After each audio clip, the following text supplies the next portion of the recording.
शंकरा।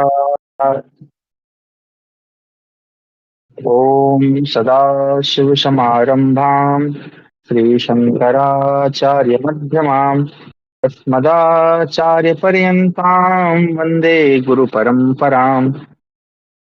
वाक्यकारं वररुचिं भाष्यकारं पतञ्जलिं पाणिनिं सूत्रकारं च प्रणतोऽस्मि मुनित्रयम्। ॐ नमस्ते शारदे देवी काश्मीरपुरवासिनी त्वामहं प्रणौमि नित्यं विद्याबुद्धिश्च देहि मे। ओम गुरुर्ब्रह्मा गुरुर्विष्णु गुरुर्देवो महेश्वरः गुरुः साक्षात् परब्रह्मा तस्मै श्री गुरवे नमः। आप सभी का स्वागत है आज की हमारी संस्कृत अध्ययन की कक्षा में। आज हमारा द्वितीय दिवस है। पहले दिवस हमने स्वरों के विषय में जाना, संस्कृत पढ़कर आप क्या क्या बन सकते हैं इस विषय में हमने जाना। स्वरों की और व्यंजनों की परिभाषा जानी। किसी भी भाषा की जो प्रथम इकाई है वो वर्ण होते हैं। इसके अतिरिक्त भाषा किस प्रकार से सीखी जाती है उसके लिए हमने परिभाषा दी। भाषा भाषे आगच्छति, भाषा जो है भाषा भाषण करने से ही आती है। इसके अतिरिक्त आपको गृह कार्य दिया गया था, आप सभी लोग लिख कर लाए हैं, बहुत अच्छा लगा। मैंने यहाँ पर आपका होमवर्क करके एक सेक्शन है वहां पे आप सब लोगों ने भेजा है, तो मैं एक बार उसको बता देता हूँ। सबसे पहले स्नैप जी हैं, बहुत ही सुंदर आपने लिखा है, संख्या भी लिखी है। फिर इश्नोही जी का सबसे सुंदर है, उन्होंने सारा कुछ ये सब वो वाली कॉपी उसमें लिखा है। ड्रैकुला जी का भी बहुत अच्छा है और यहाँ इन्होंने हाईलाइट भी किया है। तो अच्छी बात ये लग रही है कि आप वाकई में अध्ययन कर रहे हैं। सभी ने अच्छा लिखा, किसी उसका जय दीदी हैं, इन्होंने भी बढ़िया अच्छे से लिखा है, परिभाषाएं भी लिखी हैं। हम आज भी बहुत सारी परिभाषाओं की सीखेंगे। वर्णमाला है, होमवर्क भी है। हाँ, मैं आशा करता हूँ आप, ये एलियन जी ने पीडीएफ भेजा है, आपसे निवेदन है कृपया फोटो ही भेजें ताकि मैं उसको जल्दी से चेक कर पाऊँ। फिर ब्राह्मणी जी भी बहुत ही सुंदर आपकी लेखनी है। फिर हैं कुलदीप जी, आपने भी बहुत अच्छा लिखा है। और हम तो मेरे सब जी हैं, और हम अब हमारे रेफरेंस सर भेज रहे हैं, इन्होंने भी बढ़िया बहुत अच्छा लिखा है। तो सभी को धन्यवाद जिन्होंने गृह कार्य किया है, और जिन्होंने नहीं किया है कृपया निवेदन है आप गृह कार्य करें, क्योंकि अभ्यास नहीं करेंगे तो आपको जो विद्या हम पढ़ रहे हैं उसका कोई अर्थ नहीं है, वो सब व्यर्थ है। ठीक है, तो चलिए कक्षा आरंभ करते हैं। मैं स्क्रीन शेयर कर रहा हूँ, आशा करता हूँ आपको दिखाई दे रहा होगा। आज हम प्रयास करेंगे कि जितना अधिक हो सके उतना आपको अधिक दिखाई दे, और हम जो है एक ही एप्लीकेशन यूज करेंगे। कल मैं सोच रहा था कि तीन चार एप्लीकेशन साथ में उपयोग करूंगा तो संभवतः आपको ज्यादा अच्छे से बता पाऊँ, लेकिन क्योंकि एक ही एप्लीकेशन काम कर रहा है तो इसलिए एक ही एप्लीकेशन। चलिए, कल का हमारा पुनर्अभ्यास एक बार हम करेंगे। कल हमने स्वरों के विषय में पढ़ा। तो जैसा कि आप जानते हैं, स्वर जो हैं हमारे संस्कृत में 13 स्वर बताए गए हैं, इसके अतिरिक्त और भी होते हैं। ये क्या हो रहा है? अच्छा सॉरी, क्षमा करें, एक सेकंड। हाँ, जब तक बात करते जाते हैं तो जो स्वर हैं वो 13 हैं। उनको हमने तीन विभागों में बांटा था, ह्रस्व, दीर्घ और संयुक्त। आप लोग बोलने का भी अभ्यास करें साथ में। ह्रस्व, दीर्घ, संयुक्त, जो स्वर हैं वो 13 होते हैं संस्कृत में। वैसे तो और भी अधिक होते हैं, आपको जब आगे आप पढ़ेंगे तो आपको पता चलेगा कि ये भाषा इतनी श्रेष्ठ क्यों है। कि जब हम आगे पढ़ेंगे तो आपको पता चलेगा कि ये जो आ है ये 18 प्रकार का आ होता है। कितना होता है? 18 प्रकार। इतना बड़ा, इतने सारे भेद और किसी भाषा में आपको नहीं मिलेंगे, केवल आ अक्षर के। ठीक है, चलिए हम वो आगे पढ़ेंगे जब हम लघु सिद्धांत कौंडी पे चले। कि उस वो एक ऐसा ग्रंथ है जिसका परिचय आपको अवश्य होना चाहिए संस्कृत के जो अध्येता हैं उनसे। तो ह्रस्व स्वर है हमारे 5, अ ई उ री री। ठीक है, जिसमें ली जो है इसका उपयोग लौकिक संस्कृत में बहुत कम होता है, वैदिक संस्कृत में अधिक होता है। दीर्घ स्वर हमारे 4 हैं। आ जो है इसका दीर्घ है आ, ई जो है इसका दीर्घ है ई, उ जो है इसका दीर्घ है उ, और री जो है इसका दीर्घ है और री। और 4 हमारे संयुक्त अक्षर हैं। संयुक्त का मतलब मैंने बताया था कि ऐसे अक्षर जो किसी दो अक्षरों से मिलकर बने हों। पहला है ए, दूसरा है आई, अगला है ओ, और अंतिम है औ। अब यहाँ कुछ विशेष बातें आपको ध्यान रखनी है। जो आपको मैं बता रहा हूँ। देखिए क्या होता है, जैसे आप सभी अक्षर तो पढ़े ही हैं, तो हम एक अक्षर लेते हैं का, इसको हम कहते हैं व्यंजन। हम आज व्यंजन पढ़ेंगे।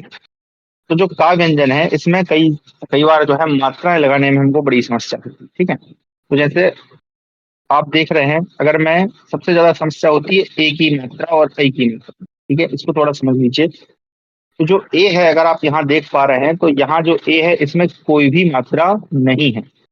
लेकिन जब इसको हम का के साथ संयुक्त करेंगे, तो आप यहाँ पर देखेंगे का में एक मात्रा लगेगी। कितनी मात्रा लगेगी? एक।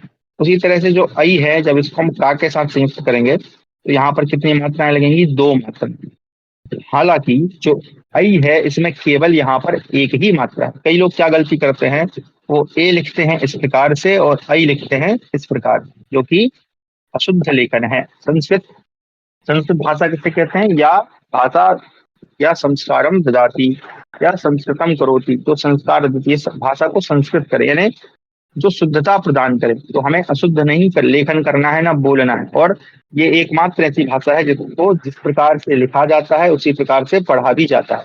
अन्य भाषाओं में आप देखते होंगे कि हम देश है उच्चारण कुछ और ही करते हैं, परंतु संस्कृत में ऐसा नहीं है। जो आपने लिखा है वही आपको उच्चारण करना है। तो यहाँ पर लेखन में ध्यान रखिएगा, विशेष रूप से जब हम स्वरों को व्यंजनों के साथ संयुक्त करें, जब एक जोड़ेंगे तो एक मात्रा, और जब ऐ जोड़ेंगे तो दो मात्राएं, परंतु जब लिखेंगे तो ए में कोई भी मात्रा नहीं है, ऐ में केवल एक मात्रा है। ठीक है, उसी प्रकार से जो री है, इसको लिखने में समस्या होती है कई लोगों को। तो जैसे हम का ही अक्षर लेके चलते हैं, क्योंकि ये प्रथम व्यंजन है, आप सभी इससे परिचित होंगे। तो जब हम ह्रस्व री लगाएंगे तो कुछ इस प्रकार से, आप सभी जानते होंगे, भगवान कृष्ण हम जब लिखते हैं तो री की मात्रा हम इस प्रकार से लगाते हैं, इसे नीचे घुमा देते हैं। ठीक है, उसी प्रकार से जो हम दीर्घ लगाएंगे, तो दीर्घ में क्या करना है, आप यहाँ देख रहे हैं दो मात्रा है, कल मैंने बताया भी था। यहाँ पर हम जब दो लगाएंगे तो दो आपको मिलेंगे। तो ये दो दीर्घ, जो दो विकार है, इसका प्रयोग केवल संस्कृत में मिलेगा, अन्य भाषाओं में नहीं है। अन्य भाषाओं में केवल री ही मिलता है। ठीक है, और जो लरी है, इसका प्रयोग तो लरी के समान ही होता है, इसकी कोई मात्रा अलग से नहीं, वो लरी ही लिखा जाता है। चलिए, तो इस प्रकार से हमारी ये दीर्घ मात्राएं हैं और ह्रस्व मात्राएं। बाकी सभी मात्राओं से आप परिचित होंगे। ऊ जो है, ऊ तो सामान्य है, इसका एक विशेष प्रयोग हम व्यंजनों में आगे जानेंगे। चलिए हम इसको आगे बढ़ाते हैं। आज का हमारा जो मतलब विषय है, वो है हमारे व्यंजन। तो आप सभी लोग उसी के आगे जहां आपने लिखा है वहां पर लिख लीजिए व्यंजनानी, क्योंकि बहुत सारे हैं इसलिए बहुवचन में लिख रहे हैं व्यंजनानी। ठीक है, व्यंजनानी ये लिख लीजिए अपनी कॉपी में। अब मैं जिस प्रकार से लिख रहा हूँ, आपको उसी प्रकार से लिखना है। ठीक है, उसको, क्योंकि इसको लिखने का एक विशेष कारण है। ठीक है, सबसे पहले लिखेंगे का। ठीक है, उसके नीचे हम लिखेंगे चा, फिर लिखेंगे ता, फिर लिखेंगे ता, और इसके नीचे लिखेंगे पा। थोड़ा सा ऊपर करता हूँ ताकि दिखाई दे। ठीक है, तो इस प्रकार से का चा टा ता पा ऐसे लिखना है आपको। ठीक है, और लिख लिया आपने। अब इनके आगे डैश लगा लीजिए, मतलब कॉमा, क्षमा करें, वैसे नहीं, अल्प विराम। अब का के सम्मुख आपको लिखना है खा, फिर लिखना है गा, फिर लिखना है घा, और इसका अंतिम अक्षर है ज्ञा। ठीक है, कई लोग इसको गलत उच्चारण करते हैं, इसका उच्चारण है ज्ञा। ठीक है, इसका चा है, चा के नीचे बाद लिखेंगे छा, फिर लिखेंगे जा, फिर लिखेंगे झा। मैं बोलते भी जा रहा हूँ, तो आप लोग भी अगर लिख रहे हैं तो साथ में उच्चारण भी करिए। चा छा जा झा, और यहाँ पर आएगा हमारा या। ठीक है, जैसे अभी आप देख रहे हैं यहाँ व्यंजन में बना ना यहाँ, वही वाला यहाँ यहाँ पर। फिर टा है, टा में लिखेंगे हम टा ठा डा ढा, और यहाँ होगा अणा। ठीक है, अणा। एक से ताकि दोबारा लिखता हूँ ताकि ठीक से लिखा है। हाँ, इस प्रकार से। फिर ता है, ता में लिखेंगे हम ता था दा था, और ना। अगर किसी को आता है तो वो पहले से लिख ले। मैं थोड़ा धीरे लिख रहा हूँ जानबूझकर, ताकि सब लिख पाए, क्योंकि कई हमारे यहाँ हिंदी भाषी नहीं है, इसलिए संभवतः उनको थोड़ी कठिनाई हो सकती है। जिनको आता है वो लिख ले। पा पा वा भा, और अंतिम वर्ण है माँ। ठीक है, तो इस प्रकार से हमको लिखना है। आशा करता हूँ आप लोगों ने लिख लिया होगा। एक बार हम इनको पढ़ लेते हैं ताकि आपको पढ़ने में समस्या ना आए। और ये इस प्रकार से क्यों लिखे गए हैं इसका भी कारण है, वो हम आगे इसकी बहुत आवश्यकता पड़ेगी, इसलिए करबद्ध निवेदन है कि इसी प्रकार से लिखें जैसा लिखा है ना। आप हिंदी में वर्णमाला पढ़ते होंगे तो अलग तरीके से पढ़ते हैं, लेकिन यहाँ हमें अलग तरीके से। ठीक है, तो सबसे पहला है का, खा, गा, घा, ञा, चा, छा, जा, झा, ञा, टा, ठा, डा, ढा, णा, ता, था, दा, धा, ना। फिर है पा, पा, बा, भा, मा। ठीक है, इस प्रकार से हमारे ये टोटल कितने अक्षर है देखिए, एक लाइन में कितने हैं, 5, 1 2 3 4 5, और ऊपर से भी गिनेंगे तो 1 2 3 4 5, टोटल 5 × 5 करेंगे तो 5 × 5 यानी टोटल कितना हो गया, 25। ठीक है, ये टोटल 25 है। अब इनको क्या कहते हैं तो इसके विषय में हमारे महा में करें, अष्टाध्यायी में सूत्र आता है, या लघु सिद्धांत में आप कह सकते हैं, का दयो हो यानी का आदि में, मावसान, आदि मतलब आरंभ में, और अवसान का मतलब होता है अंत में। ठीक है, का दयो मावसान, तो क्षमा करें अवसान, इसको हम अवसान कहते हैं, अवसान यानी अंत। तो का जिसके आदि में है और माँ जिसके अवसान में है, अंत में है, इनको कहा जाता है, इनकी ये जो जितने 25 हैं टोटल, इनको कहा जाता है स्पर्श। तो आप बगल में ऐसा लिख लें, स्पर्शाः, बहुवचन में लिख लें।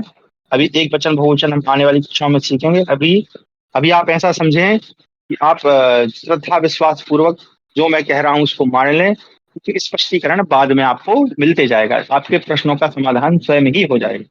तो अभी बहुवचन में लिख लें स्पर्शाः, बहुत सारे हैं इसलिए स्पर्शः।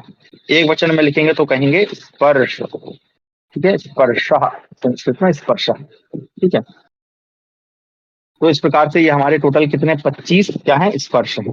अब यहाँ पर एक विशिष्ट बात आपको ध्यान रखनी है सभी को। अच्छा, एक बात आप सभी ध्यान से समझ लें कि ये जो व्याकरण हम पढ़ रहे हैं इसके जो निर्माता हैं वो हमारे भगवान पाणिनि हैं, हम उन्हें भगवान की तरह पूजते हैं। जो वैयाकरण है ना, आप चाहें तो उन्हें ऋषि महर्षि भी कह सकते हैं।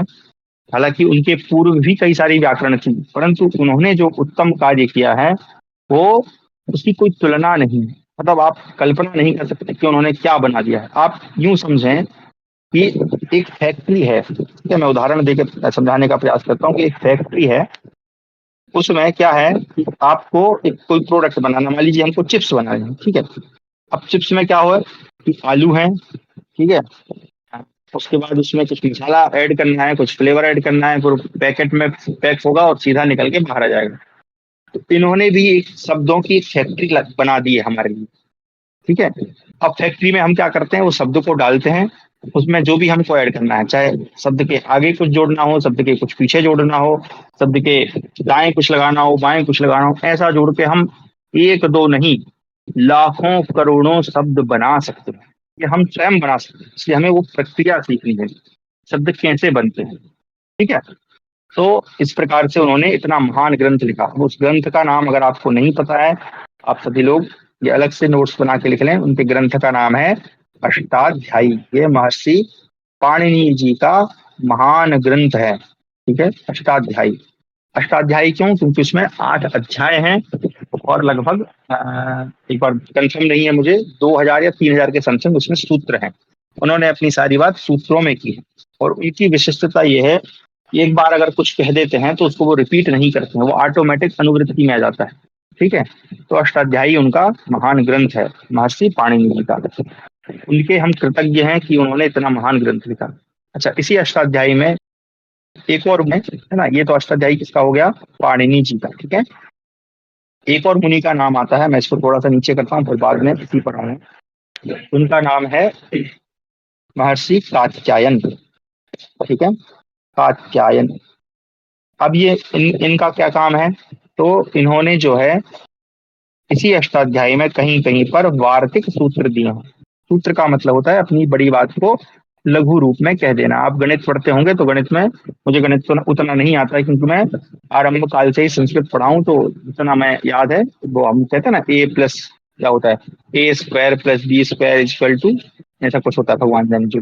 तो वो सूत्र क्या है, उसमें फिर आप कोई भी संख्या रख दीजिए, आपको उत्तर सटीक मिलता है। तो ऐसे ही इन्होंने सूत्र बनाए। तो इन्होंने भी, कात्यायन जी ने वार्तिक सूत्रों का निर्माण किया। जहां जहां महर्षि पाणिनि जी ने कुछ चीजें छूट छोड़ दी, कुछ रह गई, तो उन्होंने उन चीजों को पूरा करने के लिए वार्तिक सूत्रों को लिखा। अब इनके जो समय काल है, इसमें थोड़ा सा मतभेद है। कई लोग मानते हैं कि ये दोनों एक ही काल में हुए थे, कई लोग मानते हैं कि नहीं, पाणिनि जी पहले थे, कात्यायन जी बाद में थे, और उन्होंने बाद में ग्रंथ को उत्तम लिखा। और तीसरे जो सबसे बड़े महर्षि हैं, इनको आप जानते होंगे न्याय दर्शन से।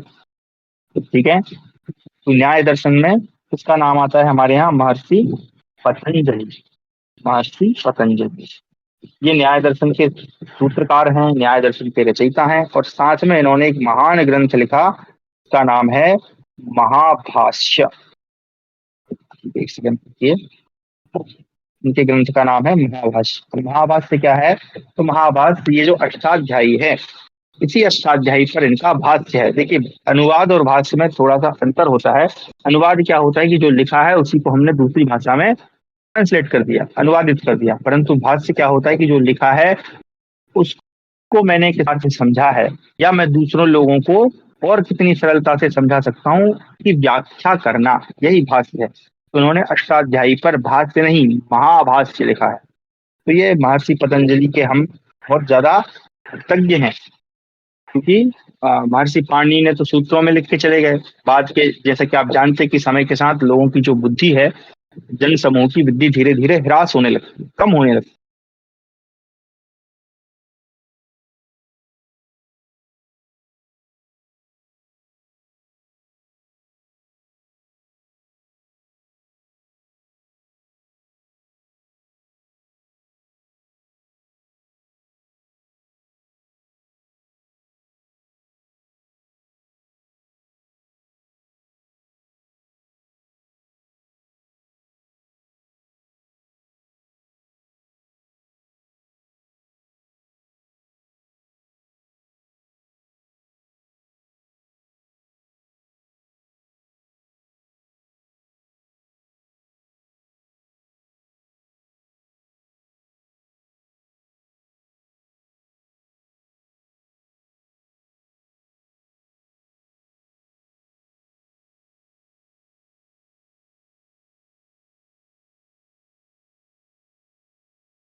हाँ जी, हेलो, आवाज आ रही है मेरी? बीच में कट गई थी, गुलगुली जी, बात कंफर्म करिए। अभी बीच में कट गई थी ना? जी, बताइए। तीनों ऋषियों का परिचय हो गया था। जी जी, चलिए, तो यहीं से हम आरंभ कर रहे हैं। तो आपको, हाँ, तो आप सभी को ध्यान रखना है इनके एक विशेष क्रम को। आप देख रहे होंगे यहाँ पर, जैसे कहा है, इसको हम 1 नंबर देंगे, इसको 2, इसको 3, इसको 4, इसको 5, ऐसे आपको सभी को क्रम याद रखना है। क्यों? क्योंकि ये क्रम विशिष्ट है, आगे हमको संधि में बहुत ज्यादा अधिक काम पड़ेगा। तो अब आप सब लोग ध्यान से सुनेंगे। आपका कल का ग्रह कार्य ही यही है सबका, कि मैं किसी से भी माइक खुलवाकर पूछ सकता हूँ क्लास के पहले ही, कि स्वर कितने हैं, कौन कौन से हैं, और व्यंजन कितने हैं, कौन कौन से हैं। ठीक है, अभी व्यंजन समाप्त नहीं हुए हैं, परंतु आगे और भी जब हम पढ़ेंगे तो आपको ध्यान रखना। और मैं ऐसे नहीं पूछूंगा कि भैया आप खड़े हो गए कक्षा में, हाँ सुनाइए, तो आपने कहा ह्रस्व आ ई उ री री, है ना, दीर्घ कहा तो आ ई उ री, ए आई ओ औ का खा गा गा, ऐसे नहीं सुनाना है। कैसे सुनाना है? आपसे पूछा जाएगा। अच्छा, स्क्रीन शो नहीं हो रही है, एक सेकंड रुकिए, मैं एक बार दोबारा से शेयर करता हूँ ताकि दिखाई दे। अब संभवतः दिख रही होगी। जी, एक बार माइक खोल के बता दीजिए, दिख रही है? नहीं दिख रही? अरे यार, ये क्या समस्या है? ये दिख रही है अभी?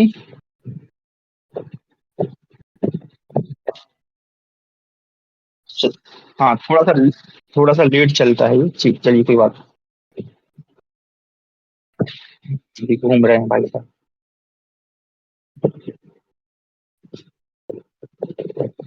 अरे क्या समस्या है, आ जाओ। हाँ आ चलिए। तो आपको क्या करना है, इनको याद करना है, ठीक है। कैसे याद करना है, तो आपसे जब प्रश्न पूछेंगे तो बताइए कि जो का है उसमें तीसरा अक्षर कौन सा है, तो आप कहेंगे गा।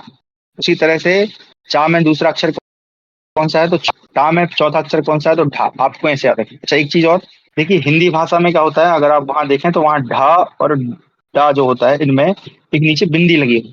संस्कृत में ऐसा नहीं, संस्कृत में बिंदी नहीं होती है, बिना बिंदी के ही होते हैं, तो इनका बिना बिंदी के ही संस्कृत में प्रयोग करते हैं, ठीक है। चलिए, अब एक काम करते हैं, इसको सरलता देने के लिए हम क्या करते हैं, अरे भाई मत करो। इसको सरलता देने के लिए ये जो का है इसके आगे आप क्या करिए, तो वर्ग जोड़ दीजिए। क्या जोड़ दीजिए, वर्ग, ठीक है। हर एक जो ये जितने स्पर्श हैं इनका जो पहला अक्षर है, जैसे का पहला अक्षर क्या है, का। टा का पहला अक्षर क्या है, चा। टा का टा, ता का ता, पा का पा। तो इन सभी के आगे लगा दीजिए वर्ग, ताकि आपको याद रहे, ठीक है। तो वर्ग का मतलब क्या होता है, समूह, ठीक है। तो हमने वर्ग जोड़ दिया यहाँ पर। अब वर्ग वर्ग से क्या हो गया स्पष्ट, कि जब हम बोलेंगे कवर्ग, तो कवर्ग का मतलब क्या हो गया, का खा गा घा या। ये पांच अक्षर हो गए कवर्ग मतलब। ये फैमिली, एक परिवार। चवर्ग यानी चा छा जा झा या। टवर्ग यानी टा ठा डा ढा ना। टवर्ग यानी ता था दा धा ना। पवर्ग यानी पा फा वा भा ना। इस प्रकार। तो क्या है, कवर्ग, चवर्ग, टवर्ग, टवर्ग और पवर्ग, ये इस प्रकार से आपके पांच वर्ग हो गए। तो ये वर्ग भी कितने हैं, पांच, एक दो तीन चार पांच। अब इनको याद कैसे रखना है, तो इसके लिए एक सूत्र है, आप लोग सूत्र हम बना लेते हैं, कुछ नहीं करना है, बहुत ही मजेदार सा सूत्र है। का, हर एक वर्ग का पहला अक्षर ले लीजिए, का चा टा ता पा। तो इसको बोल दीजिए, का चट टप। आपको याद हो जाएगा कि भाई किसके बाद किसका नंबर है, क्योंकि हमको जब हम पूछते हैं कक्षा में तो फिर याद नहीं आता कि इसके बाद क्या बोल, तो इसलिए सूत्र है याद करने का, कचट तप। कचट तप यानी का से कवर्ग, चा से चवर्ग, टा से टवर्ग, ता से तवर्ग, पा से पवर्ग। ये इसका सूत्र है, याद करना, ठीक है। तो इस प्रकार से हमारे 25 स्पर्श हैं। एक जो 25 स्पर्श है उनके पांच वर्ग हैं, यानी पांच समूह हैं। का से कवर्ग, चा से चवर्ग, टा से चवर्ग, पा से पवर्ग। हर एक वर्ग में कितने, जैसे क वर्ग में कितने लेटर हैं, तो एक दो तीन चार पांच। आपको इनके नंबर भी याद रखने हैं, आगे आपको काम पड़ेंगे, ठीक है। चलिए अब हम आगे बढ़ते हैं, ये भी थोड़ा छोटा कर देते हैं, चलो भाई साहब और छोटा हो जाओ, ज्यादा ही प्रॉब्लम कर रहा है यहाँ पर, ठीक है। चलिए, तो अब उसी के आगे जहां आपने स्पर्श समाप्त किया, उसी के आगे आपको लिखना है यर। क्या लिखना है, यर, ठीक है ना। इतनी जगह छोड़ दीजिए, आपकी जो कॉपी है यहाँ पे ऐसे लाइन रहती है ना, उस लाइन के आगे लिखिए यर, और नीचे लिखिए ऊष्म। यर और ऊष्म, ठीक है। इसी ऊष्मा को हम कहते हैं, क्षमा करें, यर नहीं लिखना है, ऊपर सही कर लीजिए, उल्टा लीजिए, मैंने थोड़ा सा गड़बड़ हो गया, यण। क्षमा करें, क्या है वो, यण है, यण। ऊष्म और ऑब्लिक में लिख दीजिए सल। ऑब्लिक में लिख दीजिए सल। यण है और ऊष्म और सल है। इन्हीं अणु को हम, का दूसरा नाम है या दूसरी संज्ञा है अंतस्थ। अंतः, अंतस्थ क्यों, क्योंकि ये अंतः करने या अंदर से बोले जाते हैं, इसलिए अंतस्थ। तो इसके दो नाम है, ये जो वर्ग है ये अलग वर्ग है, ठीक है। ये भी व्यंजन है लेकिन इनका अलग वर्ग है। यण कहते हैं इसको, या अंतस्थ कहते हैं। दूसरे वाले को ऊष्म कहते हैं या सल कहते हैं, ठीक है, ऊष्मा या सल। अब इन सभी जो दो वर्ग हैं इनमें चार चार अक्षर कौन कौन से हैं, या, व, र और ल, ठीक है। चार अक्षर इसमें हैं यण में, और सल में चार अक्षर हैं, कौन कौन से हैं, श, स, स, सॉरी, हलंत लगा दिया, अभी हलंत की अभी नहीं समझाया आपको, अभी ऐसे लिखें, सा और अगला है हा। तो चार अक्षर इसमें, ठीक है। इस प्रकार से हमारे टोटल आठ अक्षर ये हो गए। तो 25 वो और आठ ये, ठीक है। कितने हो गए टोटल, तो बता दीजिए, मेरा गणित थोड़ा कमजोर है जी। 33 टोटल कितने हो गए, 33 है ना। तो हमारे व्यंजन कितने हैं, 33, और स्वर कितने हैं, 13। टोटल मिला के कितने हो गए, तीन तीन छह, चार एक, तीन और एक चार, 46। तो टोटल कितने वर्ण हैं संस्कृत में? 40 वर्ण है। अब आप कहेंगे सर आपने तो बोला था कि 63 64 है, और यहाँ तो 46 में ही काम खत्म हो गया, कैसे काम चलेगा? आगे हम आएंगे 63 63 और 64 भी बनाएंगे। निश्चिंत रहना है, जब हम लघु कुंडी पढ़ेंगे तो आपको वहां 63 और 64 भी समझ में आएंगे। अभी फिलहाल के लिए जो सामान्य ज्ञान है वो यही है कि 33 हमारे व्यंजन है और 13 हमारे क्या है, स्वर है। ठीक है, जिसमें सबसे पहले 25 हमारे स्पर्श हैं, आपने यहाँ पर देखे, आ से लेके माँ तक। और उसके बाद अगला जो वर्ग है वो है यण, या जिसको हम अंतस्थ भी कहते हैं, जिसमें आते हैं या व रला। अच्छा, एक और चीज ध्यान रखिएगा, यहाँ पर मैंने क्रम उल्टा लिखा है। आप लोग जो हिंदी में, अगर कोई हिंदी में पढ़ा हो, वहां पर क्या रहता है, या रा ला और वा वहां जो है आखिर में रहता है, लेकिन यहाँ पर क्रम थोड़ा भिन्न है। अरे भाई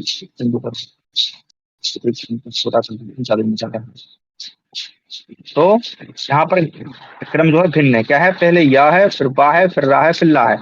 इसका भी एक कारण है, वो हम आगे जब संधि पढ़ेंगे तब समझ जाएंगे। उसके बाद हमारे शल है, इनका भी एक विशिष्ट क्रम है। ठीक है, मुझे हिंदी का मुझे अभी स्मरण नहीं, संभवतः वहां पर ये वाला सा जो है वो पहले होता है, लेकिन यहाँ पर ये वाला सा, फिर शाह, फिर शाह और अंत में हा। तो इस प्रकार से टोटल हमारे 33 व्यंजन है। ठीक है, चलिए अब आगे हम चलते हैं। अगला जो वर्ग है इसी का, अगला जो वर्ग है इसी के नीचे आप लिखेंगे संयुक्त, संयुक्त व्यंजन, संयुक्त व्यंजन। ठीक है, संयुक्त का मतलब आपको पता ही है, स्वर में आप पढ़ चुके हैं। संयुक्त का मतलब होता है मिला हुआ, और व्यंजन वो उधर क्या था, संयुक्त स्वर थे, ये क्या है, संयुक्त व्यंजन है। व्यंजन ऐसे व्यंजन जो किसी से मिलकर बनते हैं। ठीक है, तो अब इसको जिस प्रकार से लिखेंगे उसी प्रकार से लिखिएगा, निवेदन है, नहीं तो समझ में नहीं आएगा। तो सबसे पहले हम लिखेंगे शाह, मैं थोड़ा बड़ा लिख रहा हूँ ताकि आप खुद से लिख पाए, त्र, या, इसके बाद आपने एक अक्षर देखा होगा त्र। ठीक है, उसके बाद है हमारा दिया। ठीक है, तो ये 5 प्रमुख हैं, और इसके अतिरिक्त जो है सभी जो है वो संयुक्त ही हैं। ठीक है, तो ये 5 आप इसी क्रम में लिखिए ताकि आपको समझने में समस्या ना हो। ठीक है, क्षा, त्र, ज्ञा, स्त्र और द्या। स्त्र कौन सा वाला, ये श्री में वाला। अगर किसी को बनाने में समस्या हो तो किस प्रकार से बनाना है बताता हूँ, एक बार बना के।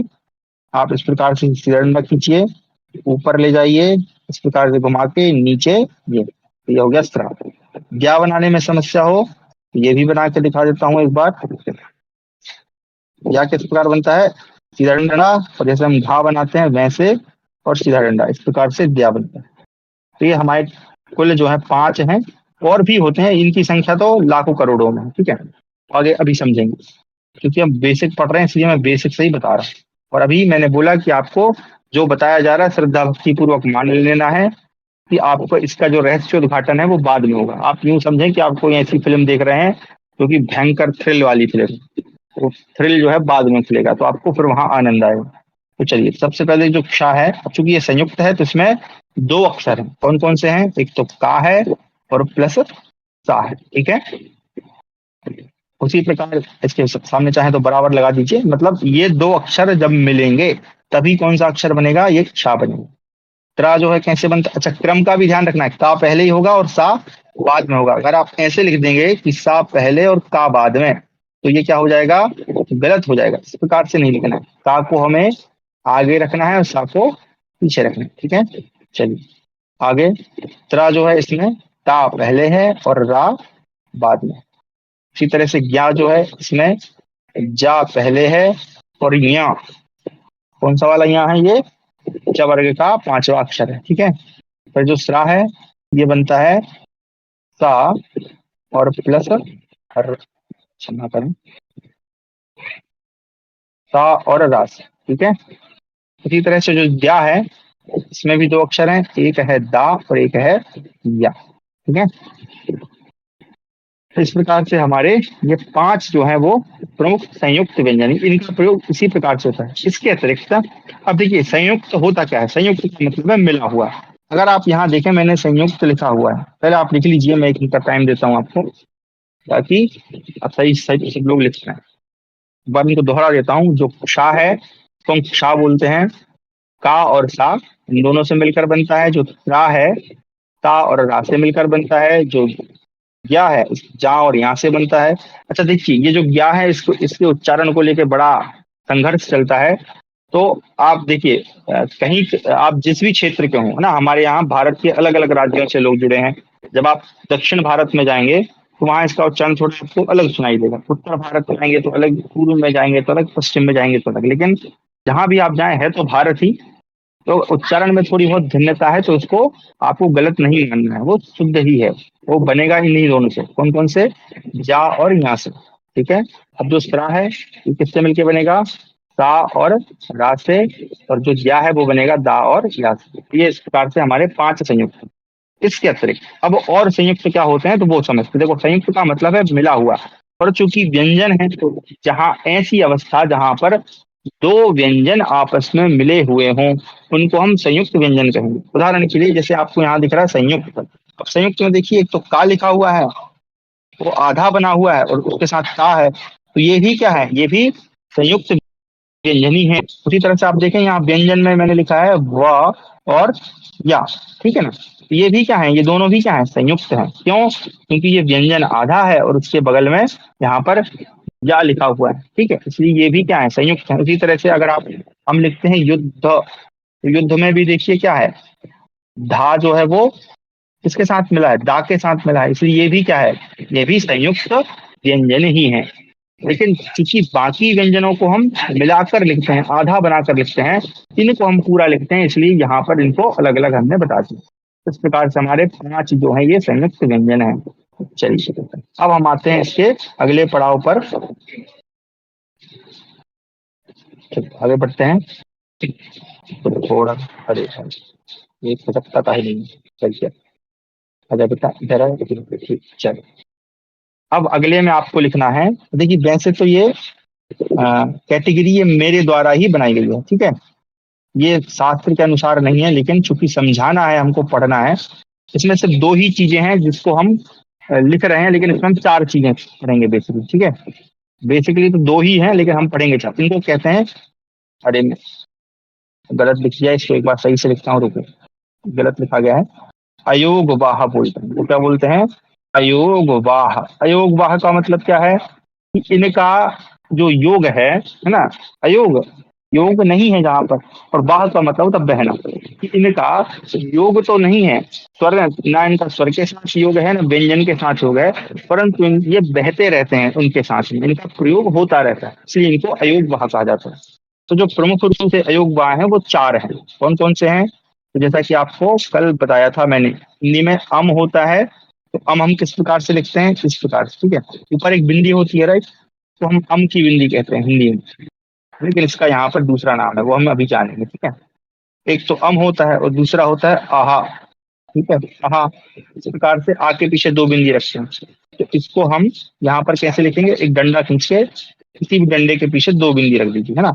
अब ज्यादातर अक्षरों में, ज्यादातर व्यंजनों में या स्वरों में डंडा होता है, लेकिन कुछ कुछ व्यंजन है जैसे का है या ठा है, इनमें तो डंडा नहीं है, तो क्या करेंगे? तो इनके पीछे हम ऐसे बिंदी रख देते हैं। ठीक है, तो ये 2 बिंदी है ना। तो ये सब किसमें आते हैं? अयोग वाहन।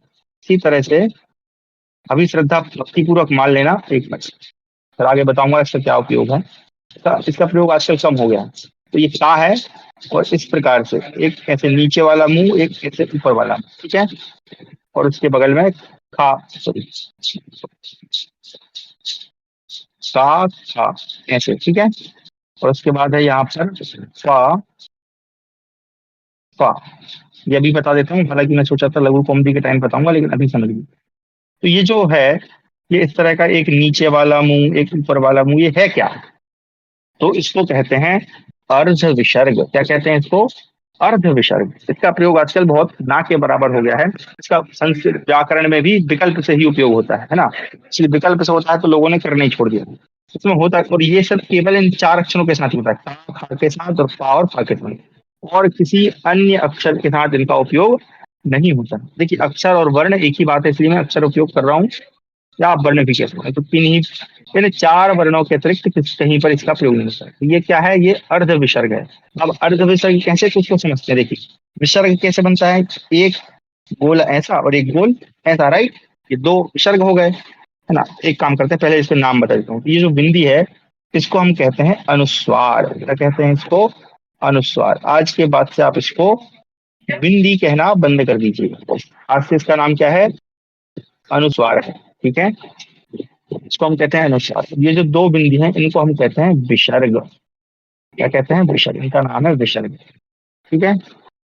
और ये जो अनुस्वार है इसका जो उच्चारण है, उच्चारण अब आगे हम जब सीखेंगे तब बताएंगे, लेकिन अभी फिलहाल के लिए चूंकि प्रसंग है इसलिए बता रहे हैं। तो इसका जो उच्चारण है वो, अच्छा आप सबके पास कॉपी है राइट? एक बार आप देखिए, आपने अभी अभी स्पर्श लिखे हैं, ठीक है? तो उन स्पर्शों में, चाहिए समझ में नहीं आया? जी जी जी, अभी मैं स्पष्ट करूंगा, आप टेंशन मत लीजिएगा। ठीक है, मैंने प्रसंग बदल दिया है थोड़ा सा, इसको समझाते हैं। तो जो अनुस्वार है ये क्या है? इसका नाम है, मतलब आप ये समझें कि अभी हम सबका नाम रख रहे हैं। जैसे अभी क्या है, बच्चा पैदा हुआ है हमारे पास, ये हम संस्कृत का जो पढ़ने का उपक्रम है इसको हमने अभी अभी जन्म दिया है। अभी हम इसका नामकरण कर रहे हैं, इसके बारे में सब विस्तार से जानेंगे। तो ये सभी नामकरण किए जा रहे हैं। ठीक है। तो ये जो बिंदी है, ये जो ऊपर वाली बिंदी है जिसको हम बिंदी, बिंदी कहाँ रखी जाती है? किसी जैसे अक्षर बनता है, अक्षर के कहाँ रखेंगे? ऊपर रखेंगे। तो आ है, इसे कहाँ रखेंगे? ऊपर लिखेंगे। मान लीजिए आप लिख लीजिए ओ, तो ओ में बिंदी कहाँ रखेंगे? हम यहाँ रखेंगे। हम बोलते हैं ना ओम, ये बिंदी। तो ये जो बिंदी है इसको क्या कहते हैं? अनुस्वार। इसका नाम क्या है? अनुस्वार है। तो ये दो बिंदी हैं, जैसे मान लीजिए हम लिखते हैं आ, तो आ के पीछे क्या लगाते हैं? दो बिंदी इस प्रकार से लगाते हैं। मान लीजिए टा है तो टा के पीछे दो बिंदी इस प्रकार से लगती है। तो ये जो दो बिंदियां हैं इनको क्या कहते हैं? विसर्ग कहते हैं। इनका नाम है विसर्ग और अनुस्वार। ठीक है। अब ये जो अनुस्वार है इसका जो उच्चारण है वो किस प्रकार से होता है उसको समझिएगा। ठीक है। ज्यादातर, अधिकतर जो है इसका जो उच्चारण है वो हम आप देखिए, आपने अभी अभी स्पर्श लिखे हैं, तो इन स्पर्शों का सभी, है ना, स्पर्श कौन कौन से? कवर्ग, चावर्ग, टावर्ग, तवर्ग, पवर्ग, इन सभी स्पर्शों के हर एक वर्ग के अंतिम अक्षर को आप देखिए। तो जो कवर्ग है उसका अंतिम अक्षर क्या है? ञ। ठीक है, क्षमा करें क्षमा करें, गलत लिख दिया मैंने। हाँ, जो कवर्ग है उसका अंतिम अक्षर है ञ। चवर्ग का अंतिम अक्षर है ञ। सवर्ग का अंतिम अक्षर है णा। सवर्ग का अंतिम अक्षर है मा। और पवर्ग, क्षमा करें, सवर्ग का अंतिम अक्षर है ना, और पवर्ग का अंतिम अक्षर है मा। ये पांच अक्षर। ठीक है। तो ये जो अनुस्वार है इसका उच्चारण इन्हीं पांच के अनुसार होता है, लेकिन बोलने में अक्सर हमको ना और माँ का ही प्रयोग अधिक दिखाई देता है। ठीक है, अधिकतर हमको किसका उपयोग दिखाई देता है? ना और माँ का। लेकिन इसके अतिरिक्त इन तीनों का भी उच्चारण होता है। ठीक है, बस इतना आप सबको जान के रखिए कि इसका उच्चारण हम क्या क्या करते हैं? हर एक वर्ग का पांचवा अक्षर या ना ना मा। ठीक है। और प्राय हिस्सा इसका उपयोग ना और माँ के अर्थ में ही अधिक होता है। ठीक है, चलिए अब जो विसर्ग है इसका उच्चारण कैसे होता है? तो इसका उच्चारण हा के समान होता है। किसके समान होता है? हा के समान। ठीक है, इतना आप समझ के रखिए। चलिए, किसी का माइक चला है, बंद कर दीजिए।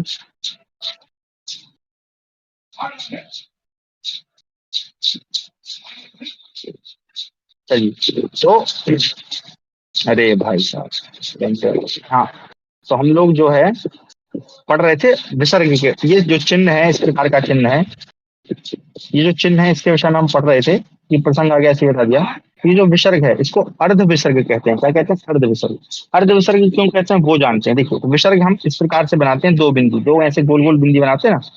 अब आप क्या करिए, इसको थोड़ा सा, एक सेकंड, छोटा सा से थोड़ा सा ऊपर से मिटा दीजिए, यहाँ से। ठीक है, थोड़ा सा नीचे से मिटा दीजिए।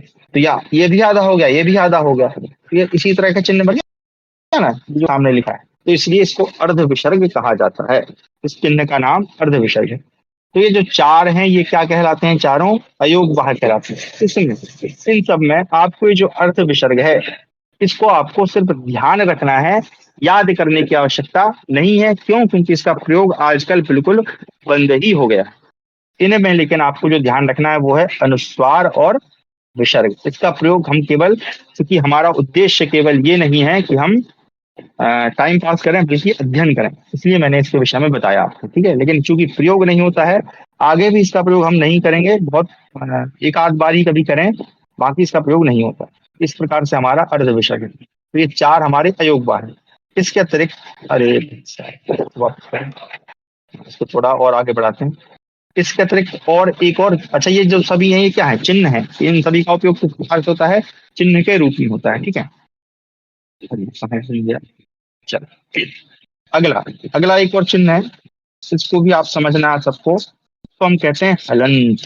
क्या कहते हैं, हलंत। ये संस्कृत में विशेष महत्व रखता है। हलंत क्या है, अभी हम सब ने व्यंजन पढ़े हैं, का, है ना, बताओ। खा, कुछ लोग से ले लेते हैं चा, यहाँ से ले लेते हैं पा, यहाँ से ले लेते हैं डा, यहाँ से ले लेते हैं रा, यहाँ से ले लेते हैं ला। ठीक है, कुछ भी नीचे से भी ले लेते हैं सा। तो इस प्रकार के सभी व्यंजन है। अब आप याद करिए, पहली कक्षा में मैंने आपको बताया था कि जो व्यंजन है वो किसी दूसरे की सहायता से बोले जाते हैं, उनका अपना कोई महत्व नहीं होता है। जो स्वर है उनका तो अपना महत्व है, लेकिन जो व्यंजन है उनका अपना कोई महत्व, यानी वैसा नहीं है। महत्व मतलब आप शाब्दिक अर्थ मत लीजिएगा। महत्व प्रकार से कि उसकी अपनी कोई क्षमता नहीं है, वो अपने से कुछ नहीं कर सकते, उनको किसी दूसरे की आवश्यकता पड़ती है। इसलिए जो व्यंजन है इनके साथ एक चिन्ह प्रयोग होता है जिसको हम कहते हैं हलंत, या हलंत। मैंने गलत लिख दिया, यहाँ हलंतम होना चाहिए था। ठीक है, अरे हलंतम संस्कृत में नपुंसकलिंग बना, हलंत, आप हलंत समझिए। तो ये हलंत है क्या, तो हलंत जो है इस प्रकार का एक चिन्ह है। ठीक है, ऐसी हम ऐसी सीधी रेखा बनाते हैं। अब एक बार हम बना के देखते हैं सही से, ठीक है। खा के साथ लगाएंगे तो ऐसे देखिए, जो भी अक्षर डंडे वाले अक्षर है, जैसे खा है तो खा में डंडा लगाए, जिस अक्षर में डंडा लगाओ उस डंडे में आप हलंत लगा दीजिए अपने। जैसे हम दाहिने हाथ से लिख रहे हैं या बाएं हाथ से लिखें, तो हमारी जो देवनागरी लिपि है कहाँ से लिखते हैं, बाएं से दाएं की ओर। आपको बाएं से दाएं की तरफ नीचे ऐसे बना देना है हलंत।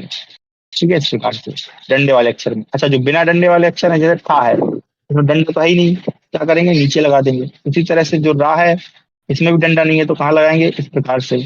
ला में तो डंडा है, लगा दिया। सा में डंडा है तो लगा दिया।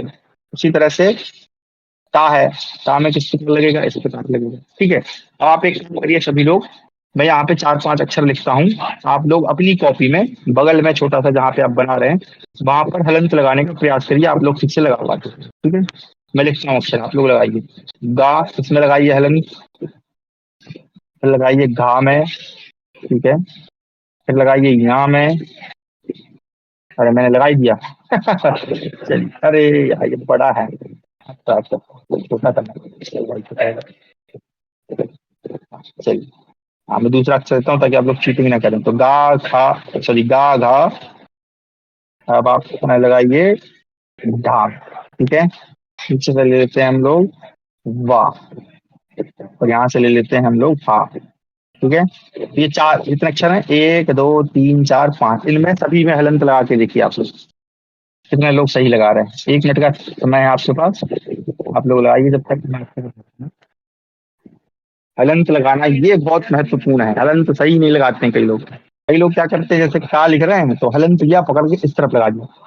अगर आप इस तरफ लगा देंगे तो ये काम गड़बड़ हो जाएगा। हलंत कहाँ लगाना है, बाएं से दाएं की ओर।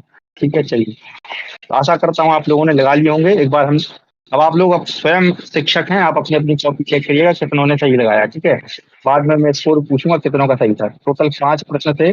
तो घा में किस प्रकार लगेगा, ऐसे गा में नीचे, ढा में इस प्रकार, बा में इस प्रकार, और सा में मैंने लगा दिया है तो इस प्रकार से। तो मैं आशा करता हूँ कि सभी के 6 जो है वो सही होंगे। तो ये हलंत है। अब ये हलंत क्या है, इसका काम क्या है, ये क्यों पढ़ाया जाता है, देखिए। अच्छा, सबसे जरूरी चीज आप हमेशा याद रखना कि जो हलंत है वो कभी भी स्वर में नहीं लगता है। जो स्वर हमने पढ़े, कितने स्वर पढ़े, 13 स्वर। तो उन्हें 13 स्वरों में कभी भी हलंत नहीं लगेगा, स्पष्ट बात है। ठीक है, स्वर जो है वो स्वतंत्र है, उनको किसी की जरूरत नहीं है, चाहे वो हलंत है चाहे कुछ भी, है ना। अनुस्वार और विसर्ग लगते हैं लेकिन हलंत नहीं लगता है। इसमें नहीं लगता, स्वरों में नहीं लगता, तो क्रॉस कर दीजिए। अब ये हलंत का काम क्या है, ठीक है, हलंत का काम क्या है कि जिस किसी अक्षर में, अब किस अक्षर में, तो व्यंजन है, चाहे वो संयुक्त व्यंजन हो, चाहे स्पर्श हो, चाहे यण हो, चाहे सल हो, किसी में भी लगेगा तो उसका मतलब है ये जिसमें भी लग गया। ये जो चिन्ह, ये सभी क्या है, चिन्ह है। तो जैसे हम रोड पे चलते हैं तो हम साइन देखते हैं ना कि बाएं मुड़े, तो हम समझ जाते हैं कि हमको यहाँ से मुड़ना है। वो क्या होता है, एक इंडिकेटर होता है, हमारी इंडिकेशन होता है। हाँ, जैसे गाड़ी में स्कूटी चलाते समय तो बाएं तरफ मुड़ना है तो उन्होंने बाएं इंडिकेटर दे दिया, समझ गया कि भैया सामने वाला बाएं तरफ मुड़ेगा। तो ऐसे ये इंडिकेशन है हमारी, ये जिस किसी अक्षर में लगा है, समझ जाइए कि ये जो अक्षर है ये कैसा है, ये आधा है। कैसा है ये? आधा अक्षर। कैसा अक्षर है? आधा अक्षर है। उसका जो उच्चारण होगा वो आधा होगा। अब वो आधा क्या है आपको मैं बताऊंगा उच्चारण की, जब हम कक्षा करेंगे, यानी कल हमारी उच्चारण की कक्षा होगी, तब आप समझ जाएंगे कि आधे अक्षर को कैसे उच्चारण करना है, पूरे अक्षर को कैसे उच्चारण करना है। उसके अलावा और भी कल हम एक नया पढ़ेंगे, प्लुत। उसको भी हम जानेंगे कि वो प्लुत क्या है। ठीक है, वो कल ही उच्चारण की कक्षा में पढ़ा जाए। तो इसका जो अर्थ, इसका जो मतलब, ये जो जैसे खा है, ये कितना है भैया? हलंत लगा है, मतलब आधा है। तो एक बार जाइए, इसको मैं थोड़ा सा नीचे करके फिर समझाता हूँ। जैसे मान लीजिए यहाँ पर लिखा है मैंने का, और यहाँ पर लिखा है मैंने का। अब ये वाले का में हलंत नहीं है और इसमें मैंने हलंत लगा दिया। इसका मतलब तो हुआ कि ये जो का है ये पूरा है, लेकिन ये जो का है ये कैसा है? आधा है। तो बिल्कुल सरल भाषा में समझाने का प्रयास कर रहा हूँ। ठीक है, तो ये का कैसा है? आधा। ये इसकी पहचान। हलंत मतलब वो जिस अक्षर में लगा है वो आधा अक्षर। ठीक है, अब मान लीजिए ये जो का है इसमें हलंत लगा है। ठीक है, और इसके बाद में, है ना, मान लीजिए इसके तुरंत बाद में मैं एक अक्षर लिखता हूँ गा। ठीक है, तो ये गा जो है वो क्या है? व्यंजन है। तो क्या होगा, ये जो आधा का है ये जाके किससे मिल जाएगा? गा से मिल जाएगा। तो जब हम इन दोनों को मिलाकर लिखेंगे, अभी तो अलग अलग लिखेंगे, जब मिलाकर लिखेंगे तो कैसे लिखेंगे? का आधा इस प्रकार बनाएंगे और का इसके साथ जोड़ देंगे। ठीक है, तो आप सभी को जो है आधे अक्षर लिखने का अभ्यास भी करना चाहिए। ठीक है, जैसे टा अगर आधा लिखना है तो हम कैसे लिखते हैं? का और उसके नीचे टा। ठीक है, उसी तरह से घा लिखना है तो कैसे लिखते हैं? घा और यहाँ पे मान लीजिए हा बना दिया हमने। इस तरह से जैसे गा लिखना है कहीं पर आधा, जैसे ग्लानी हम लिखते हैं तो आधा गा, ला और नी। अब यहाँ पर देखिए गा कैसा है? आधा है, तो उसके तुरंत बाद में क्या है? ला है, वो आधा है। तो ये, अगर हम शब्द लिखेंगे तो हम समझ जाएंगे कि यहाँ पर आधा अक्षर तो आधा बना हुआ है। लेकिन अगर कहीं पर ऐसे लिखा हुआ है गा, हलंत लगा है, उसके बाद में ला लिखा है, तो उसका मतलब का क्या है? ये गा आधा, आधा उच्चारण करना। अच्छा, उसी तरह से मान लीजिए कहीं पर लिखा है आधा गा, लेकिन इसके बाद ला चूंकि व्यंजन है, तो व्यंजन ना हो, बल्कि क्या हो? यहाँ पर कोई स्वर हो। मान लीजिए हम ह्रस्व आ लगा लेते। ठीक है, आप लोग भी आज से इनको छोटा आ, छोटा ई इस तरह से ना बोलें, प्रयास करें बोलने का कि ह्रस्व आ, ह्रस्व ई, है ना। तो अगर आ लिखा है तब क्या होगा? तब भी क्या ऐसे लिखेंगे आधा गा और आ? नहीं, ऐसे नहीं लिखेंगे। क्यों? ये अशुद्ध है। तो क्या होगा, जब किसी भी हलंत वर्ण के बाद, हलंत वर्ण यानी हलंत व्यंजन के बाद अगर कोई स्वर हो, अगर कोई स्वर हो, स्वर कितने? 13 है। 13 में कोई सा भी हो, ई हो, ऊ हो, री हो, ली हो, ए आई ओ कुछ भी हो, तो जो हलंत वर्ण है या हलंत व्यंजन है वो उस स्वर में जाकर मिल जाता है, उन दोनों का संगम हो जाता है। वो बिछड़े, कुंभ के मेले के बिछड़े हुए भाई हैं, वो आपस में मिल जाते हैं। तो जब ये आपस में मिलेंगे तो क्या होगा? जब गा में मिल जाएगा तो गा पूरा हो जाएगा। ठीक है, इस प्रकार से। अब मान लीजिए थोड़ा सा इसको हम और छोटा करते हैं। अब यहाँ पर गा आधा लिखा है और इसके बाद में मान लीजिए लिखा है ह्रस्व ई, तब क्या होगा? ये दोनों आपस में मिल जाएंगे कि ये हलंत व्यंजन है और इस व्यंजन के बाद स्वर है, तो क्या होगा? गा होगा और गा में ह्रस्व ई की मात्रा किस प्रकार लगती है? इस प्रकार। अगर आपको मात्राओं का, अगर किसी को मात्राएं समझने में समस्या हो तो एक बार मैं फटाफट बता देता हूँ। देखिए, जो अ, आ की मतलब ह्रस्व आ की मात्रा है उसमें कुछ नहीं होता, जो अक्षर है वो पूरा होता है। दीर्घा इस प्रकार से लगता है, ह्रस्व ई इस प्रकार से लगता है, दीर्घ ई इस प्रकार से लगता है, ह्रस्व ऊ इस प्रकार से लगता है, दीर्घ ऊ इस प्रकार से लगता है। पर री जो है आपको बताया इस प्रकार से लगेगा, दीर्घ री इस प्रकार से लगेगा। फिर ए कैसे लगेगा? एक मात्रा। आई कैसे लगेगा? दो मात्रा। ओ कैसे लगेगा? मैंने ओ ही लिख दिया। ओ कैसे लगेगा? एक मात्रा। और औ कैसे लगेगा? दो मात्रा। इसके अतिरिक्त हम यानी अनुस्वार हमने पढ़ा, अनुस्वार किस प्रकार लगेगा? इस प्रकार हम कहते हैं ओम गम गणपतये नमः, ये वो गम वाला है। ठीक है, और विसर्ग कैसे लगेगा? इस प्रकार। तो ये सभी हमारी मात्रा है।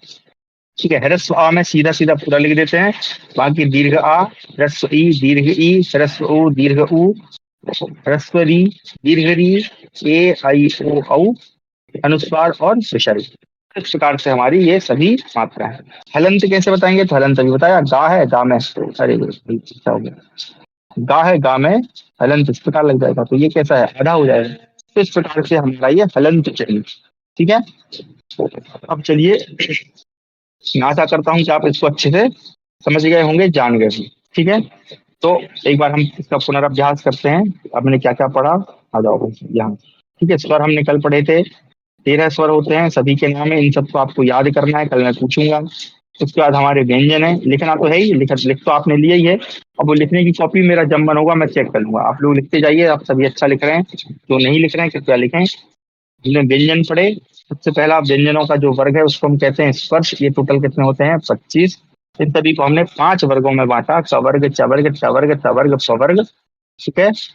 और इसको याद करने का सूत्र है कचट तब, क च ट तप, है ना, 2 4 5 बार बोलिए, आपको याद हो जाएगा।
हेलो, आवाज आ रही मेरी? हाँ, ठीक है। पता नहीं क्या ही हो जाता है इसको, चलिए फटाफट। अब मैं पुनः स्क्रीन दिख रहा है, एक बार ये भी कंफर्म कर दीजिए।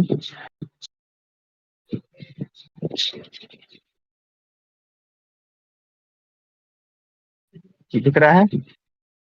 हाँ हाँ, अब दिख रहा है।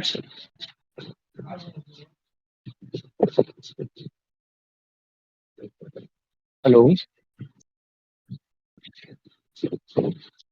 अन्य किसी को बता दीजिए, या फिर एक काम करिए, स्क्रीन का काम तो वैसे हो गया है, लेकिन अभी जरूरत है, की जरूरत है, एक और चीज बतानी है आपको, अंकल। लोड हो रहा है, दोबारा से इसको लोड करता हूँ। खराब काम है इसमें, इतना फास्ट इंटरनेट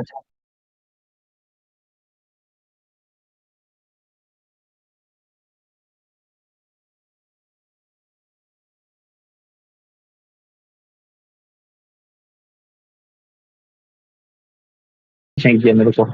यदि आवाज आ रही हुई संभवतः मैं दोबारा तो कर सकता हूँ। अभी बताइएगा, अब दिख रहा है?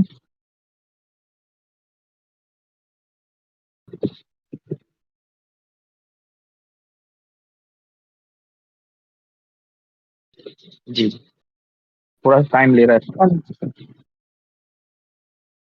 जी जी जी, थोड़ा सा टाइम लेगा, पता नहीं क्या समस्या आ रही है इसके लिए। हाँ चलिए, तो जब तक आप कॉपी चेक करते जाइए क्योंकि समय हमारे पास नहीं है। तो हमने फिर जो है 4 अयोग वाह के विषय में पढ़ा। उसमें अनुस्वार, विसर्ग और इसके अतिरिक्त हमने अर्ध विसर्ग के विषय में पढ़ा, जो कि 4 अक्षरों के साथ होता है। ठीक है। 4 इसलिए बोल रहा हूँ क्योंकि 2 उसमें काफा है और 2 उसमें पाफा है। ठीक है। उसके बाद आता है हमारा हलंत, क्योंकि सबसे महत्वपूर्ण चिन्ह है। हलंत का मतलब होता है कि किसी भी अक्षर में अगर लगता है तो वो अक्षर कैसा है, आधा है। मैंने आपको सारे उदाहरण देके बताया कि किस प्रकार से आधा अक्षर है। अंत में हमने जाना कि अगर किसी अक्षर के बाद में, आधे अक्षर के बाद में अगर कोई व्यंजन होगा तो वो आधा लिखा जाएगा, अगर स्वर होगा तो वो व्यंजन जाके उसी में मिल जाए। और साथ में हमने मात्राओं को किस प्रकार लगाया जाता है ये भी जाना। ठीक है। अब कल की हमारी जो होमवर्क आपको मैंने दे दिया है, एक बार पुनः याद करा देता हूँ। तो कल सबसे पूछा जाएगा, माइक खोल के पूछा जाएगा कक्षा के पहले। चलिए, तो आप सबको याद करना है और चीटिंग कोई नहीं करेगा। यानी कि कॉपी खोल के नहीं बैठना है सामने कि मैं यहाँ से पूछ रहा हूँ और आप कॉपी खोल के देख देख के बता रहे हैं। वो मैं समझ जाऊंगा, भले ही आपका स्क्रीन मुझे नहीं दिख रहा हो। ठीक है। अब चलते हैं उच्चारण पर। ठीक है। उच्चारण का क्या महत्व है देखिए, संस्कृत में मैंने जैसे कहा, जैसा पढ़ा जाता है, सॉरी जैसा लिखा जाता है वैसे ही पढ़ा जाता है। उच्चारण का क्या महत्व है इसको एक बार समझिए। मैं एक पिक्चर लेकर आता हूँ, इसको थोड़ा सा जूम कर लेते हैं। यहाँ पर श्लोक है संस्कृत के विषय। ठीक है। श्लोक क्या है? यद्यपि बहुनाधीशे तथापि पठपुत्र व्याकरणम। एक कोई इसके बारे में कथा है। एक पिता है, वो अपने पुत्र से कहने के बेटा, यद्यपि बहुनाधीशे, अगर तुमको बहुत अधिक ज्ञान नहीं हो रहा है, पुत्र के परेशान हो गए हो, फिर भी तुमको कुछ समझ में नहीं आ रहा है, तो भी तुम व्याकरण को पढ़ो। क्यों पढ़ो? क्योंकि स्वजनो स्वजनो माँ भूत। देखिए यहाँ पर देखिए, स्वजनो स्वजनो माँ भूत शकलम सकलम सकृत सकृत। अब आप अगर ध्यान से देखेंगे नीचे वाले शब्दों में, तो इनमें सभी शब्द जो है लगभग बराबर है। स्वजनो, ठीक है। मैं इस प्रकार लिखता भी हूँ। उसी तरह से देखिए स्वजन, इसको मैं अलग अलग लिखता हूँ, इसमें थोड़ा मिक्स करके लिखा है स्वजन। तो स्वजनों में क्या है देखिए, आप अगर ध्यान से देखें, बा जा ना, ये तीनों, इसमें भी बा जा ना, ये तीनों एक जैसे।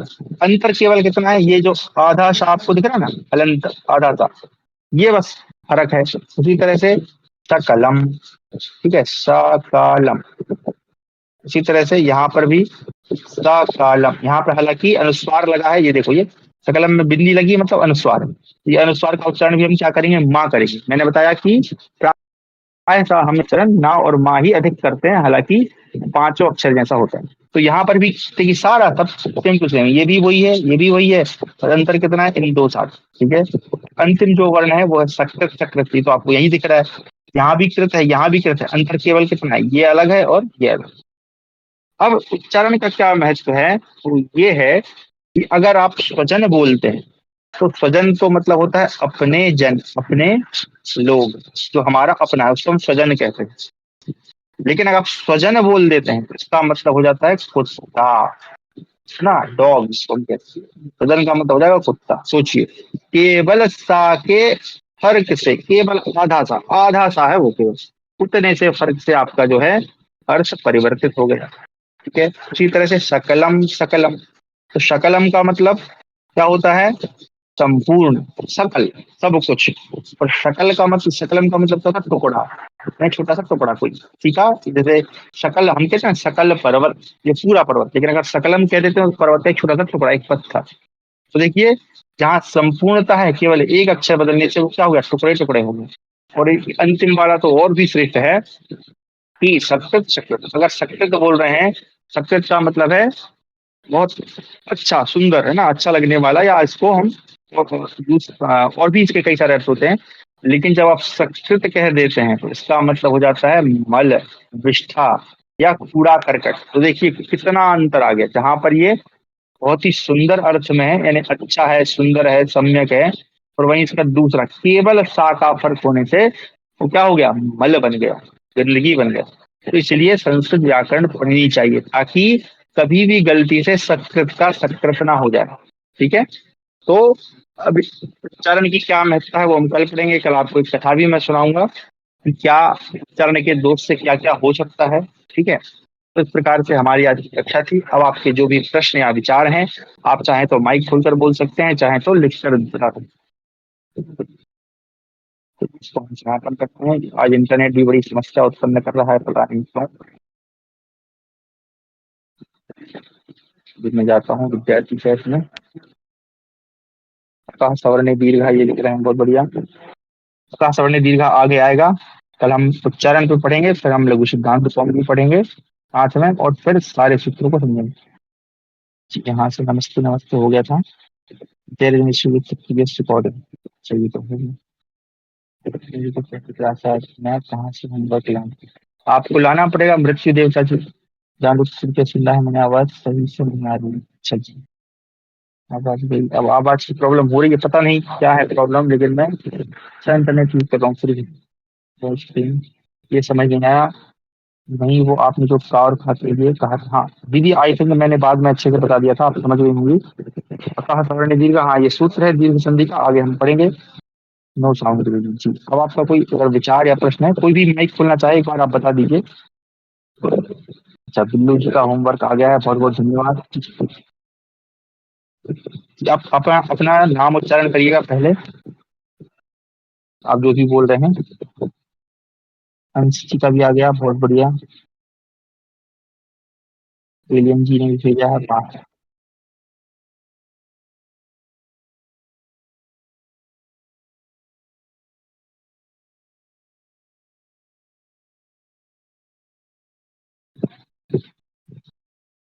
हेलो, मेरी आवाज सुन चुकी? ये कौन बोल रहे हैं? हाँ हाँ हाँ, बोलें बोलें।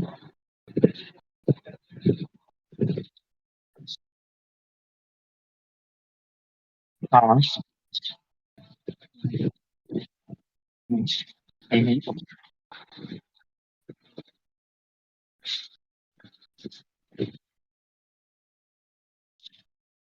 प्रोनाउंसिएशन, हाँ। अरे यार, ये चला दो। अरे भाई, इंटरनेट मत जाना प्लीज। हाँ, तो इसका जो उच्चारण है वो है,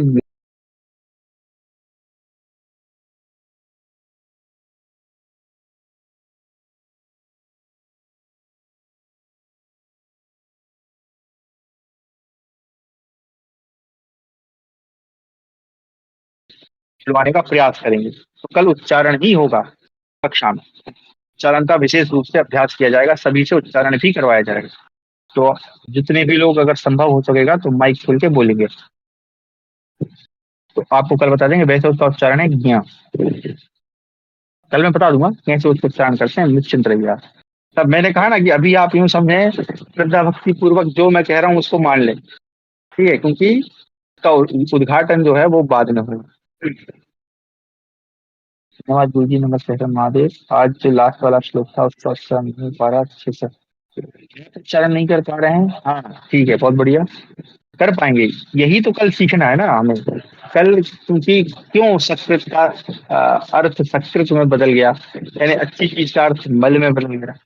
स्वजन जो है वो हमारे जन कुत्ते में कैसे बदल गया, तो कल हम सीखेंगे। ठीक है, बिल्कुल निश्चिंत रहिए आप लोग। हम सीखने ही के लिए आए हैं बस, लेकिन समस्या ये है कि मैं जानता हूं आप सभी के मन में बहुत सारे प्रश्न हैं कि ये चल क्या रहा है।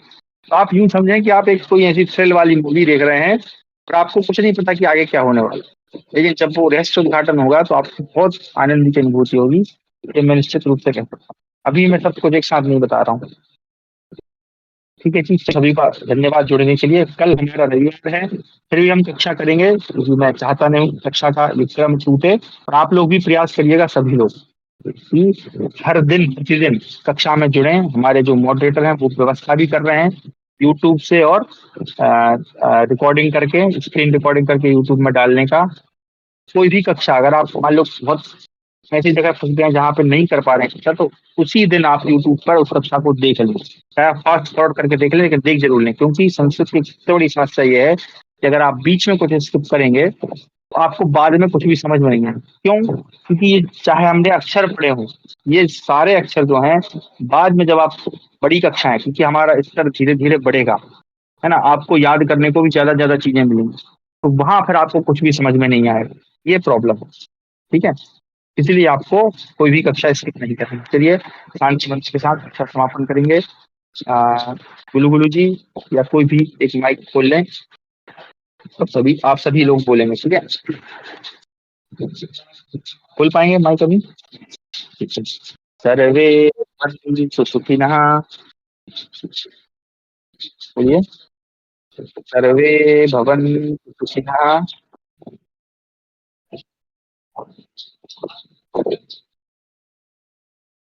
सर्वे सन्तु निरामयाः। आवाज, कोई दूसरा बोल दे।